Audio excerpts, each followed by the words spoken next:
Hello everyone, in this video I am going to discuss about the DevOps. DevOps is a culture that is practiced in the industries to increase the ability to deliver.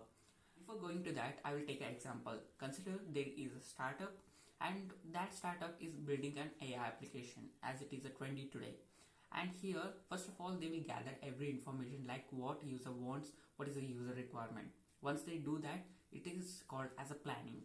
Once planning is done, they will define a goal like what is the requirement, what we have to do so that we can create a best AI application. Once that is done, they will gather all the information they have and they will start designing their application. They will design as a high level and a low level. A high level is a ones that can able to handle much of the traffic, able to run smoothly, and low level design is a daily usage like the user comes login and they will do other stuffs, and after that they will gather resources like a developer, tester, and they will start developing the application where they will design a front-end application, back-end application, and they will design a database, and after that they will integrate everything together, and they will get some API from OpenAI or Gemini or Azure, and they will do these all things, and once it is done they will deploy their application onto a local server where a tester can test. Once these all things are done, it is pushed into a production server where user can use it, and this is a software development life cycle.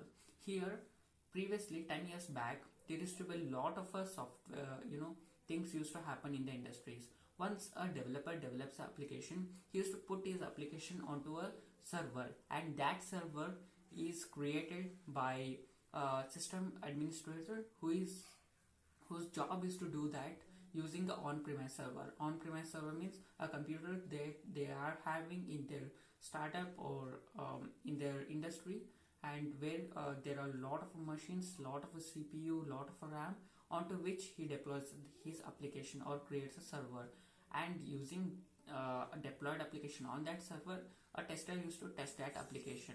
Once this is done, he used to call for build and release engineer. He will take that application and push that application into a pre-production server where they used to test it for load balancing, and they used to check whether the app is able to perform well with a high traffic, low traffic. Once that is done, they will deploy that application into a production server, and this is how the things used to work 10 years back. Now a DevOps engineer has to automate these all the processes. First thing what DevOps engineer does is automation. He doesn't create servers manually. Means in us, whether it is startup or a big organization, there are a lot of applications that are developing parallelly, and if he has to create it manually, then it is a huge task. Therefore he has to create it using automation, and this is the automation where he creates server, he destroys server, he maintains server, and once these all things are done, he has to check the code quality. If code is done properly or not has to be tested by him, and once this is done, he has to deploy the application. Once deploying is done, it is into a production server. Now he has to monitor.